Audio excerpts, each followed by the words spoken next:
Ang kabuuan ng aking pagmamalasakit sa inyo ay maramdaman nyo na gusto ko kayo hindi mapunta sa impyerno. Tayo mapunta kay buhay na Diyos, kay Lord Jesus Christ.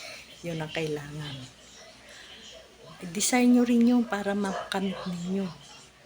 Thank you mga kahapi, at sabihin nyo kay Lord Jesus Christ, natanggap kita bilang Panginoon ko at kapagligtas ng aking buhay. Nanampalataya po ako sa inyo, buong puso kitang tatanggapin, sabi sa panalangin.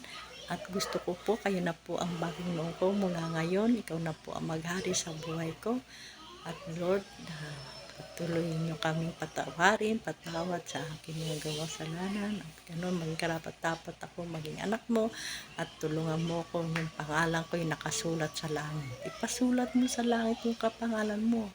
At huwag mong pabayaan pangalan mo sa langit na mabura. Kaya tuloy-tuloy lang tayo sa Diyos na naghihintay na tapat sa Kanya hanggang wakas para hindi mabura yung pangalan natin sa langit. Para sa ganun talaga nandun tayo sa pangalan natin sa kalangitan. Hindi tayo tataboy ng Diyos pagka siya naghukom na.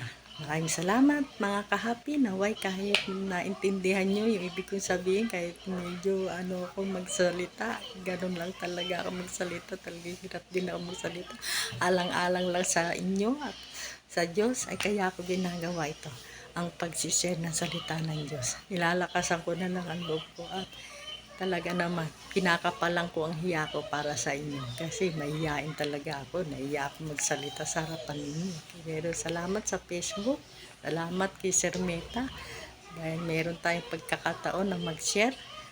Sa camera lang natin. Salamat. Medyo mahaba na.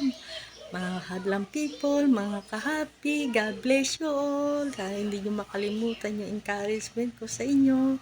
May inspirasyon ito sa inyo at ito ay maging desire nyo rin sa inyong mga puso't isipan sa kanyang buhay. God bless you all mga kahapi, laging masaya dahil ang masaya sa Diyos manggagaling, ang lungkot sa diablo yan. In Jesus name, maraming salamat. God bless you all. Bye bye.